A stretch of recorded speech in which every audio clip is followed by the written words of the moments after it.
Jules Laurent, merci d'avoir été avec nous. Restez parce qu'on vient d'accueillir Bruno Pomar dans le studio d'Europe 1 pour parler de ce sujet avant la fin de l'émission, puisque pour la première fois, tenez-vous bien, et là personne n'en parle, nous sommes les premiers à en parler, pour la première fois, le tournoi ATP de Metz fait appel à une sécurité privée avec des gardes de sécurité armés. Question, est-ce qu'on devra tous engager une sécurité privée lorsqu'on voit qu'effectivement on ne se sent plus protégé, on voit qu'il y a son enfant qui peut être écrasé comme Matisse dans la rue, lorsqu'on voit qu'on peut être victime de coups de couteau ou bien encore comme à Oléron d'une attaque à la voiture bélier qui écrase les passants. Bruno Pomar, comment se fait-il que ça soit non, est-ce que pour vous c'est un cap qui a été franchi là?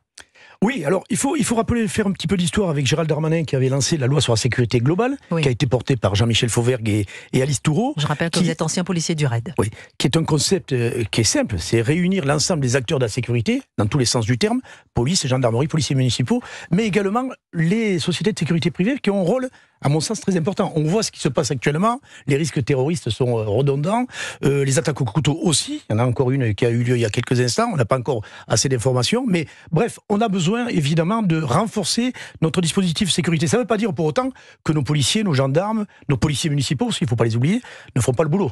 Mais le problème, c'est qu'il y a tellement de cas, de faits, vous en parlez tous les jours, c'est une catastrophe. Donc effectivement, l'apport des sociétés de sécurité privée et à travers ce tournoi Open, je vais aller le voir d'ailleurs parce que ça m'intéresse toujours de regarder précisément ce qui se fait sur le terrain. Effectivement, le préfet de Moselle a autorisé cette société, sous couvert évidemment du préfet, parce que c'est lui qui donne les autorisations, d'avoir des agents de protection armés, voilà, qui seront là, pas pour faire de l'intervention ou quoi que ce soit, qui seront là au cas d'une attaque terroriste potentielle. Ça existe, ça peut exister, on ne le souhaite pas évidemment, mais qui seraient capables de pouvoir réagir en tant que primo-intervenant, sachant qu'encore une fois, autour de ce meeting de tennis, évidemment, les forces de sécurité traditionnelles sont toujours présentes. La sécurité publique est toujours présente. Mais voilà, on est en train de franchir un cap, c'est-à-dire que vous êtes en train de nous dire, vous, Bruno Pomar, ancien policier du RAID, que les forces classiques de sécurité ne permettent plus d'assurer la sécurité au quotidien. Là, pour la première fois, c'est un événement sportif où on fait appel à des gardes, à la sécurité privée armée. Oui, tout à fait. Armée. Tout à fait. Tout à fait. Je veux dire, on passe un cap. Oui, alors, quel message ça envoie? Non, n'essayez pas d'atténuer lorsqu'il se passe quelque chose.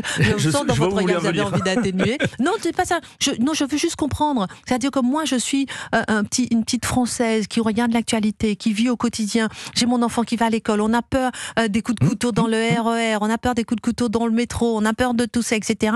Et là, on voit que même dans des grands tournois, comme ce tournoi ATP de tennis à Metz, on fait appel à la sécurité privée. Et comme si, après, bon, j'arrête de poser des questions peut-être, mais comme si il y aurait une sécurité à deux vitesses, ceux qui auront les moyens de se payer une sécurité privée, ceux qui n'auront pas les moyens, on en est là.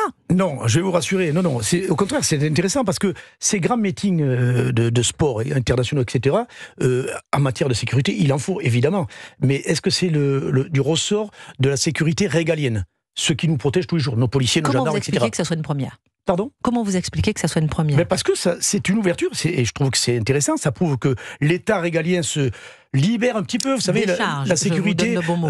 Oui, pas décharger, mais simplement savoir qu'on a ces forces de sécurité présentes. Il y a 180 000 personnes qui font de la sécurité en France. Ça part du gardien dans les supermarchés, qui ont un rôle aussi de préventif. Ça rassure, même s'ils n'ont pas de moyens, etc., pour intervenir. Mais ça existe. Et là, vous avez de la sécurité spécialisée, effectivement, qui libère justement des contraintes pour la police nationale.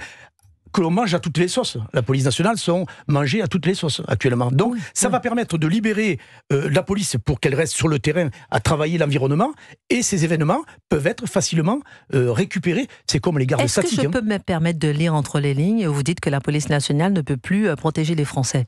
Non, Christine, vous êtes un peu dur là. Non, c'est une question que je pose. Mais lorsque vous dites par exemple que ça permettra de libérer la police nationale, qui est un peu partout, mais c'est aussi son rôle aussi d'être partout. Oui. Et on voit bien que la police, on l'entend tous les jours. Elle nous dit on peut pas aller là. On nous appelle ici, on est caillassé, on nous appelle là. Il y a des attaques partout, il y a de la violence partout. Excusez-moi, vous êtes en train de volontairement vouloir atténuer les choses là. Non, mais est-ce que parce que c'est pour les événements sportifs, mais on pourrait imaginer que ce soit pour les balles populaires. Enfin, vous voyez, il peut y avoir des aides. Oui, ça veut dire qu'à chaque fois qu'il va se passer quelque chose, il va falloir faire appel à de la sécurité. Bien sûr. C'est un mais Gabriel pardon de poser la question d'un Français moyen, mais déjà par ses impôts, il paie pour sa sécurité. Oui, mais donc ça va être double peine. C'est du privé. L'Open Moselle, ma chère Gabrielle, c'est pas payé par vos impôts.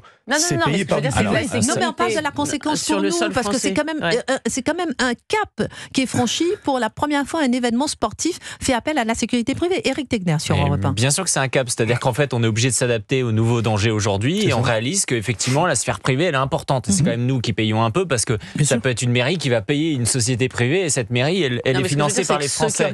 Non, mais c'est pour aller justement dans votre sens. Il y a un point, moi, que je note, c'est quand vous allez en boîte de nuit, le gardien, si vous déconnez, il y va pas de main morte. C'est-à-dire que dans les faits, quand même, il faut le dire, un gardien de sécurité privée, il peut être beaucoup plus virulent que ne peut l'être un policier qui va tout de suite être ciblé. Donc franchement, sur les matchs de foot, etc., on sait que le PSG, quand il faut renvoyer un vrai service de sécu, ils ont beaucoup plus de marge de manœuvre et ça moufte pas. Oui, ils sont à l'intérieur.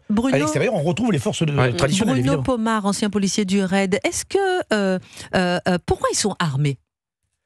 Est-ce qu'ils ont le droit d'être armés? Oui, bien sûr. Bien sûr, il y a une autorisation. Vous savez qu'un service... que tous les policiers ne peuvent pas être armés, mais eux, ils sont armés. Si les policiers sont armés, de façon générale, ils sont tous armés. Utiliser leur arme. Ah, bah écoutez, en légitime défense, oui. Face à un terroriste avec une AK-47, effectivement. Mais par exemple, dans la sécurité privée, tout le monde n'est pas armé. Alors, le CNAPS, qui est un service du ministère de l'Intérieur qui contrôle les sociétés de sécurité privée, donne des autorisations. Il y a environ 300 gardes de sécurité privés qui sont armés dans ce pays, qui appartiennent à des sociétés privées et qui sont utilisés avec l'autorisation du préfet sur des manifestations bien ciblées. Moi, je vous le répète, je trouve que c'est pas beaucoup, mais dernier mot pour c'est un avancement, vous savez, parce que aux États-Unis, tout ça, c'est en avance depuis bien longtemps. Nous, on progresse et l'État fait confiance et c'est bien. Ça rentre encore une fois dans ce concept de sécurité globale et c'est bien que des sociétés sérieuses. L'État délègue à des associations. Mais non, Christine, mais non. C'est pas des associations. Non, je dis de façon générale. Des associations parfois l'aident aux gens, l'État délègue aussi la sécurité. C'est une question que je pose. Écoutez, dans tous les domaines, que ce soit social et autres, les associations sont là pour ça. On a de quoi se poser des questions. C'est fini. Dernier mot. La police est bouffée par l'administratif aussi. Oui, c'est vrai. Non, mais très sincèrement, je pense que c'est d'une grande utilité et ça libère encore une fois des forces qui resteraient statiques devant cet événement en particulier. On entend bien. Merci beaucoup, Bruno Pomar. Merci, Gabriel Cluzel, Éric Tegner, Jules Laurent qui a été très sage, Géraldine Amont. Merci, Christine. Bonjour, Clélie Mathias. Bonjour, ma chère Christine. Bonjour à tous. Alors, évidemment, dans Europe 1 Info, on va revenir sur cette polémique, sur cette présence de jeunes filles voilées en tribune en séance de l'Assemblée nationale. Incroyable. On en parlera, on en débattra dans Europe 1 Info, longuement. Belle émission, ma chère Clélie. Excellente journée sur Europe 1. Merci, Christine. Bon week-end, on vous retrouve lundi. Lundi. Demain, c'est Elliot Deval de 11h30 à 13h sur Europe 1. On va me virer. Je rigole trop.